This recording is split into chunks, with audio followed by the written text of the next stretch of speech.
Well, let's see. In Europe, there's a lot of talk about the need to bring the war to Russia. There's a lot of talk about mass producing long-range weapons to strike Russia. I guess when did they cross the point when for Russia to do nothing is more dangerous than hitting back, I guess, because we seem to be crossing this. Well, if we haven't already, we would cross it fairly soon, it seems.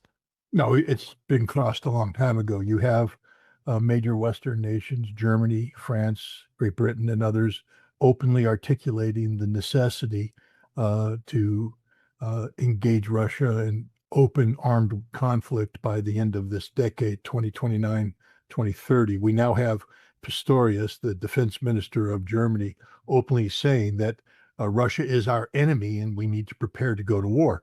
And now they're preparing the weapons of war specifically to conduct long range strike missions inside Russia. So, I mean, again, I'm not a Russian leader, and there's a good reason why I'm not. A, I'm American, and B, you wouldn't want me to be your leader because we'd be at war with Europe right now. I'd be launching preemptive strikes. I'd be taking out production facilities. I'd be destroying decision making centers, and I'd be implementing in full effect the Karaganov doctrine. The conversation dives into Europe's bold talk of mass-producing long-range weapons and bringing the war to Russia. Ritter doesn't mince words. The point of no return was crossed long ago. Germany, France, and Britain are openly prepping for conflict by 2029 to 2030, with officials like Germany's defense minister labeling Russia the enemy. Ritter, channeling his Marine mindset, says he'd already be launching preemptive strikes on production facilities and command centers. Putin, by contrast, has shown genius-level restraint. Takeaway: red lines have been repeatedly drawn, crossed, and redrawn because Russia avoided overreactions that would unify the West further.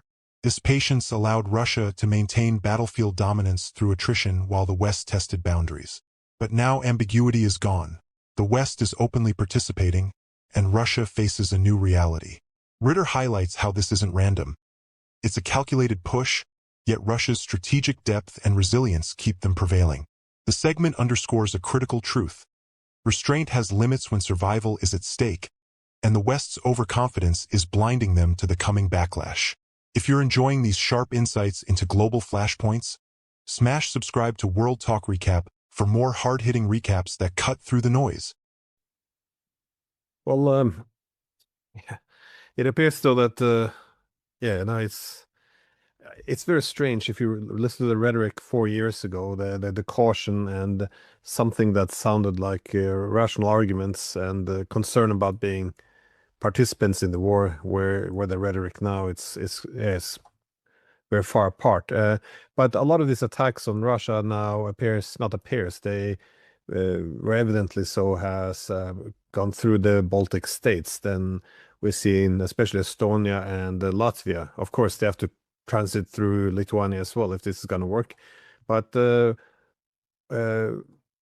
we also heard that some statements from the Russian foreign intelligence services arguing that Ukraine is preparing strikes on Russia from Latvian territory.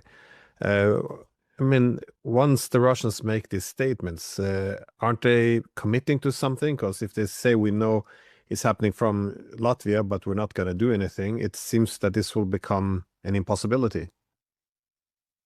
Well, yes, I think it's gone beyond the concept of a possibility to a probability, and maybe even an absolute certainty. I think Latvia is being marked for death. Um, I don't believe Russia. Again, I don't pretend to know anything about I do know Sergei Karaganov. You know Sergei Karaganov, and you know that he's a serious man. He's a rational actor. He's not an irrational actor, and he's somebody whose voice has influence. Um, and Sergei Karaganov and others like him who advise or whose opinions are heeded by the Ministry of Defense and the Russian leadership, have articulated a very sound, rational case for Russian military um, intervention, decisive. Uh, I don't believe these people who speak of Russian military intervention are playing the game of managed escalation. I think we're beyond that. The reason why we're where we're at, and I don't blame Vladimir Putin, he was a genius and still is a genius.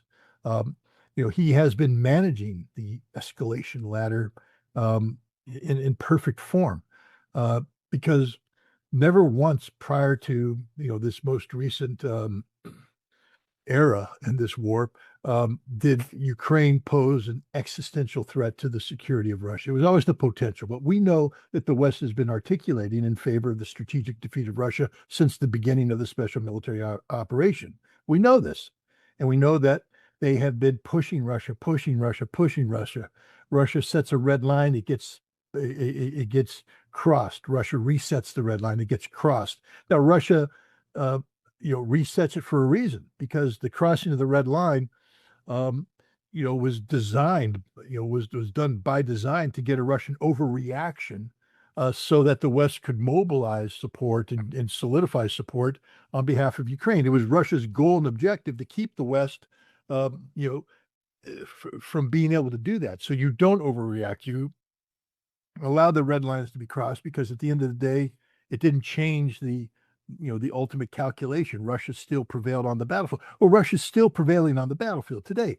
The Special Inspector General of Operation Atlantic Resolve has published a report recently that says Russia's dominating across the battlefield. So all those pro-Ukrainian social media platforms, just stick it in your ear. The United States has spoken.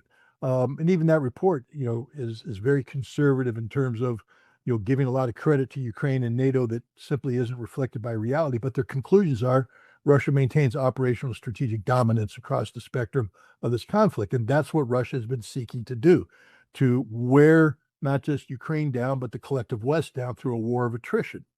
And they're still succeeding. But what's happened is, because Russia has allowed the collective West to cross red lines, they've crossed the ultimate red line. Because in the past, you always, as you said, the West always went, we want to avoid being able to be categorized as an active participant in the conflict. We always want to create that air of ambiguity. There's no more ambiguity. They're just straight up doing it, straight up saying it. And now we come to Sergei Karaganov. We probably should do a good job of introducing him to a Western audience. This is one of the premier political military analysts in Russia, a man who has advised Russian presidents from Boris Yeltsin to Vladimir Putin. In 2023, he articulated in writing and spoken word the need for the West to be decisively countered by Russia. He was in favor of the preemptive use of nuclear weapons, that when the West articulates a strategy calling for the strategic defeat of Russia, Russia has a duty and responsibility to respond and nip this in the bud before it manifests itself in something that does real harm to Russia. And he famously said that his calculation is that no American leader will trade Boston for Poznan, meaning Russia could just take out a Polish city with a nuclear weapon, and Europe will do nothing. It'll intimidate Europe, and the United States will do nothing because they don't want to trade Boston for Poznan. Vladimir Putin came out immediately and said, I don't agree with Sergei Karaganov. That's not who we are. That's not what we do. In 2024, as the West continued to push, he appointed Sergei Karaganov to be the head of the review process for the Kremlin's strategic nuclear posture review. In 2025, the Russians published a new strategic nuclear posture that basically was the Karaganov doctrine, basically saying that if nuclear powers provide conventional military capability to a non-nuclear power and use that to strike into the strategic depth of Russia that threatens Russia's strategic infrastructure, that Russia is therefore empowered to use nuclear weapons in response. They can treat this as a nuclear attack. That's exactly what's happening. People need to understand that this doctrine was published last year. It was covered. We talked about it. Everybody talked about it. Everybody knew this. And yet the West is doing something now that is just flagrantly crosses that red line, because they believe Russia is bluffing. And so now they've crossed the red line, and Ukraine is doubling down because Ukraine smells blood. Ukraine is dying. And for the first time, Ukraine's going, wait a minute, we're doing real harm here. Let's keep doing it. Let's keep doing it, because they want NATO to become engaged. That's their goal. That's their salvation. And so Ukraine is just doubling down, throwing caution to the wind. In a week and a half time, the St. Petersburg International Economic Forum opens up. This is like the premier, thing. It's bigger than Davos. Everybody in the West knows Davos. St. Petersburg International Economic Forum swamps it. It's bigger, more participants, more money, more everything. You think the Russians are going to let Ukrainian drones come out of the Baltics and threaten this? You think that's going to happen? You think they're going to let this happen? No, not at all. I see nothing but bad things, bad tidings. I think the West has gone too far. I think there will be hell to pay. I don't know if Russia limits it to Latvia. If I were the Russians, I wouldn't. I would take out the production facilities in England, in Germany, in Denmark, all identified production facilities associated with the FP5 and other drones. I would take out German companies involved in guidance and control, and I would even take out Ramstein. Maybe not. Maybe that's an American base, but I would threaten to take out Ramstein in a follow-on attack where the intelligence is gathered and disseminated. But the West has to be struck a blow, and I would eliminate Kiev once and for all. I think it's time to find out what a dozen Oreshniks can do to downtown Kiev. And I think it's time to show the Ukrainians that that's the fate of all of your cities if you want to continue this war. Russia, Vladimir Putin said on May 9th that he wants this war to wrap up. A lot of people went, oh, that's a sign of Russian weakness. Russia's willing. No, it's a sign of Russian recognition of their strength, and it's time to flex their muscles. The day of restraint, I believe, is over. I believe we're moving to a very dangerous period because now we get to answer the question of what will the United States do when Russia strikes a NATO country? How will Article 5 be treated? Ritter and the host dissect how attacks are routed through Baltic states like Estonia, Latvia, and Lithuania. Russian intelligence has called out Ukrainian strikes launched from Latvian territory. Ritter sees this as moving beyond possibility to probability. Latvia could be marked for death. He praises strategist Sergei Karaganov as a serious, rational voice now influencing higher circles, shifting from minority view to mainstream. The doctrine is evolving. Western conventional aid enabling deep strikes into Russia can be treated as a nuclear-level threat. Takeaway: this is a masterclass in escalation dynamics. Karaganov's earlier calls for decisive, even nuclear counters were initially rejected by Putin, but Russia's new strategic nuclear posture mirrors his thinking. By allowing red lines to be crossed without overreacting, Putin bought time and battlefield gains, but the cumulative pressure, especially Baltic involvement, has changed the equation. Ritter explains Russia avoided traps designed to provoke overreaction and solidify Western unity. Now, with existential risks mounting, managed escalation may be ending. The Baltic corridor isn't just logistics. It's a political and military tripwire that could drag NATO into direct conflict. How far do you think Russia will let the Baltic states go before striking back? Last November, I was in Moscow and I interviewed somebody affiliated with the Russian Duma, State Duma, involved in the committee on the protection of energy infrastructure from drone attacks. I'm sure it had a more Russian name than that, but he was on it, and I was surprised by the frankness of his conversation. I actually published it on the Russia House. I think many people ignored it at the time because it's people don't like to dig deep into fact-based reality. They like to live in their little fantasy worlds. I'm going to republish it and ask people to listen to it because it's important. What he said at the time, he said that these attacks were taking place, but that the real damage done was minimal, that Russia was able to mitigate the damage and then repair the facilities and bring them back into order. So, the strategic impact was not, which is why, again, it's not that Karaganov's arguments became, again, I don't believe Vladimir Putin responds to pressure from Sergei Karaganov or anybody else. That's not how the game plays. And I don't think Sergei Karaganov is promoting himself as a man who has intimidated Putin into changing his mind. Sergei Karaganov has taken a stance. And Vladimir Putin has said, no, the damage being done doesn't rate an overreaction. But now that damage equation has changed. It's not that Sergei Karaganov's arguments, that Putin's been pressured. Putin's a pragmatic guy, and he's looking at it. The damage being done now to Ukrainian energy infrastructure is real, and it's not easily mitigated, and it's not easily repaired, meaning that when you do this damage, it's long term. And Russia can't afford long term damage.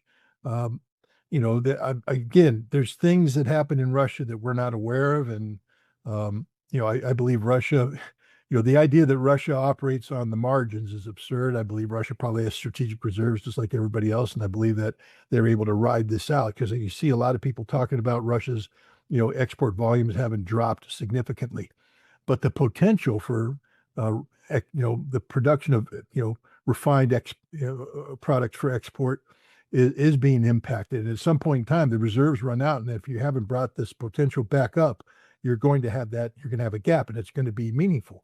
It's not Vladimir Putin's job to allow Russia to get to the point where you have meaningful impact. His job is to prevent that from happening. So, this is my way of answering your question. I believe that between 10 and 20% of Russia's export production capacity has been damaged to an extent beyond that which it was being impacted in November, that this damage will take months to repair, and that if Russia doesn't nip this in the bud now, by the time they repair it and bring it back online, the reserves that are currently carrying them through this process will be depleted, and then you're going to have a real and significant impact. And that's why Russia needs to act now. And I also think that the Ukrainians become more and more emboldened. You don't want, we know what the consequences of an attack on the Kremlin will be: fatal for everybody. But if you're a Russian, you don't want the Kremlin attacked. You don't want to wait for that to happen. You see the Ukrainians moving in that direction. This is the direction they are heading. It's inevitable. You see the West backing up, you see the rhetoric, and the damage is being done. This is the moment of decision right now. If you wait, you allow the Ukrainians to do significant, meaningful harm of an existential nature. Right now, Russia has the capacity to absorb, repair, and move on if the threat can be terminated. So now is the moment of decisive action. And I Drone attacks are now denting Russian energy infrastructure more seriously than before. Ritter shares insights from his Moscow interviews. Earlier damage was minimal and reparable, but current impacts, estimated 10 to 20% of export production capacity, will take months to fix. Russia has reserves, but they aren't infinite. Putin must act before gaps become existential. Ukraine smells blood and is doubling down, hoping to pull NATO fully in. Takeaway: energy security is the economic backbone of Russia's war effort.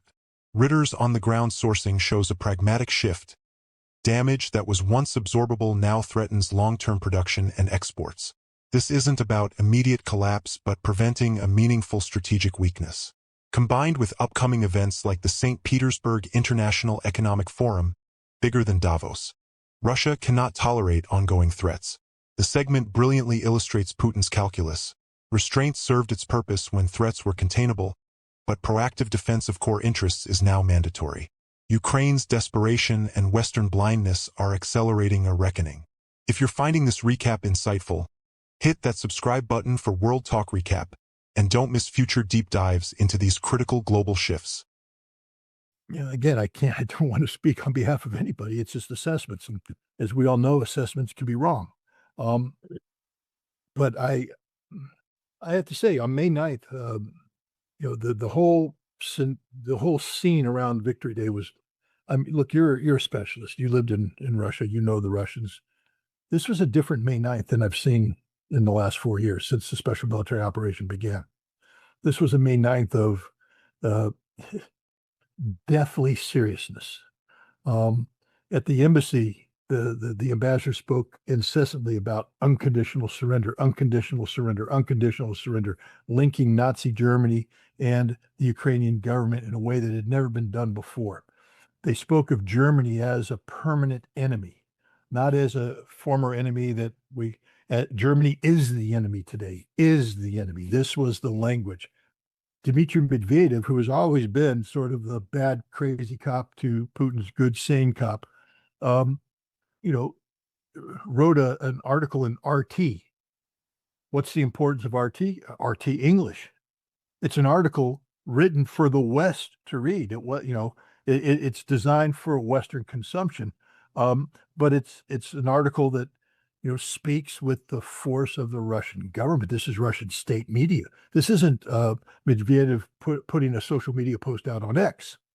This is RT, Russian state media, publishing a major article written by a man who used to be the president of Russia, used to be the prime minister of Russia, and currently is the number 2 on the National Security Council. And the article is devastating for Europe. It pretty much endorses the Karaganov diet. Karaganov, the day before, had another interview that basically hammered home the same points. The sense I get in having watched Russia, monitored Russia, etc., is that Russia has reached the point of decision. And unless something fundamentally changes, such as the unconditional surrender of Ukraine today, I think we're going to see decisive action before the St. Petersburg International Economic Forum begins to preempt any potential attack. I'd be curious to be a fly on the wall, although that's an insult to the Chinese. I'm sure their sanitation is such that there are no flies on the wall. But there should be a fly on the wall in the conversations between Vladimir Putin and Xi Jinping about this, because China was extraordinarily tough on Trump about Taiwan.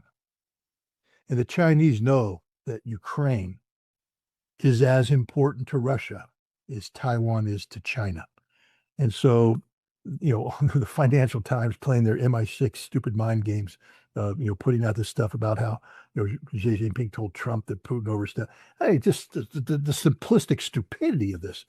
Andrei Ilnitsky, former lieutenant general advisor to Shoigu when he was Minister of Defense, and the author of the concept of mental warfare. This isn't mental warfare. Mental warfare is actually carefully crafted, designed to get in there, latch in, and rip. What the British did here was just crude and stupid, and you could immediately see all the corrupted social media outlets that immediately jump on and say, aha, aha.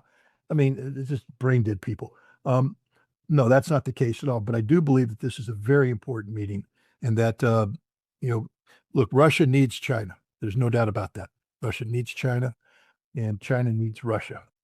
And there's no doubt in my mind that this meeting may go down in history as sort of the modern day version or the present day version of the February 4th, 2022 meeting, where Vladimir Putin flew to China, to Beijing, met with Xi Jinping on the eve of the initiation of the special military operation. I have a feeling that there will be conversations had that at least allow the Chinese to be positioned for about for what is about to happen. Ritter describes a markedly different May 9th Victory Day. Solemn, serious rhetoric linking modern Ukraine to Nazi Germany, demands for unconditional surrender, and senior figures like Medvedev amplifying Karaganov-style warnings. Putin signaled a desire to end the war, not from weakness, but strength. Ritter predicts decisive action before the St. Petersburg Forum to neutralize threats. Takeaway: symbolic dates carry massive weight in Russian strategy. The shift in tone from previous years reflects accumulated grievances and a new internal consensus for harder lines. Ritter ties this to battlefield dominance, confirmed even by U.S. reports, and the failure of Western ambiguity. Preemptive moves against production sites, decision centers, or even Kyiv are on the table. This isn't emotional, it's calculated recognition that prolonged tolerance risks irreversible damage. The segment captures the psychological and strategic pivot. Russia is done absorbing punches and ready to dictate terms. What do you think Putin's May 9th message truly revealed about Russia's next moves? Well, just as, they couldn't get more reckless. So we see that out of Lithuania, they're making the comments that we should now put more pressure on the fortress Kaliningrad. And this is, again, the Kaliningrad, the enclave, it has, it's stuck, and severed from the rest of the Russian Federation. But this still hosts a million Russian civilians. They also host nuclear weapons. But earlier on we had well, it's been a while now, but the U.S. General Donahue making the point that, oh, we can take Kaliningrad. All of this rhetoric is essentially about attacking Russia. I mean, how do you make sense of this? Because this is happening at the same time as the British now are trying to lead this naval group to confront the Russians. And I think it's quite predictable that they want to, if not put a full blockade, at least harass Russian ships in the Baltic Sea. So we see the escalation at every level. Do you see Kaliningrad possibly being a flashpoint? Or, I mean, there's so many possible flashpoints now, I guess.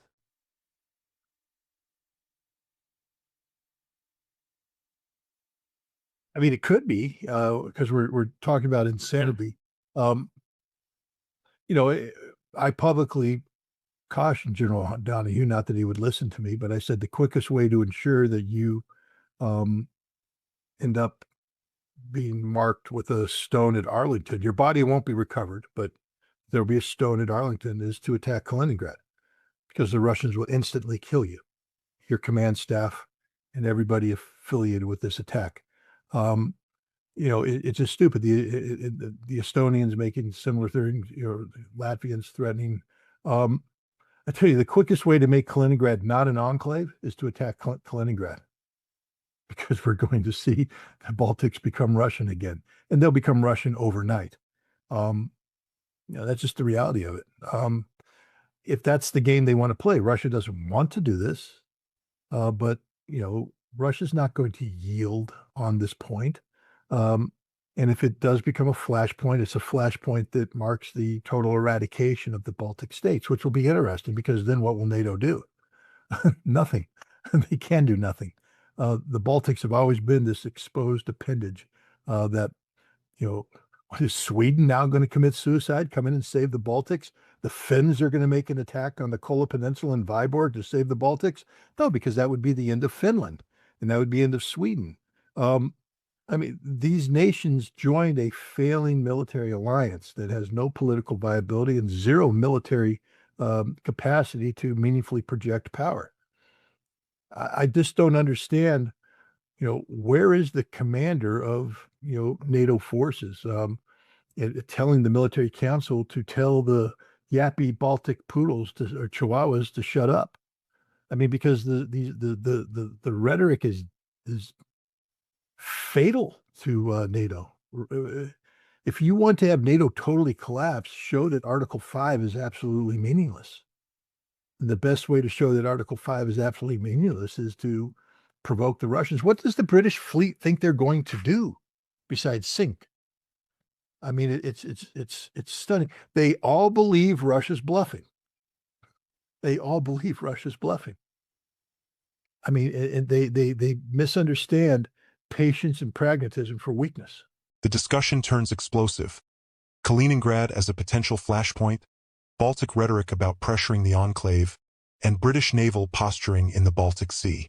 Ritter warns attacking Kaliningrad would lead to the rapid erasure of the Baltic states as independent entities. Russia would reclaim them overnight. Article 5's credibility hangs in the balance, and he dismantles the delusion that NATO could meaningfully respond. He respects Karaginov's intellect but fears the Kaganov fallacy. Using nukes conventionally could spiral uncontrollably to general exchange. Takeaway: Kaliningrad exposes NATO's overextension. An enclave with civilians and nukes that Russia will defend at all costs. Ritter's analysis of Baltic vulnerabilities, Russian-speaking populations, exposed geography, shows how provocation could backfire catastrophically. The nuclear doctrine shift makes deep strikes treatable as existential, yet the West bets Russia is bluffing. This segment lays bare the insanity of escalation control illusions. Patience mistaken for weakness could trigger the very paradigm shift NATO fears. History, Kennan's warnings on NATO expansion, echoes loudly here. Could a strike on Kaliningrad really end the Baltic states as we know them?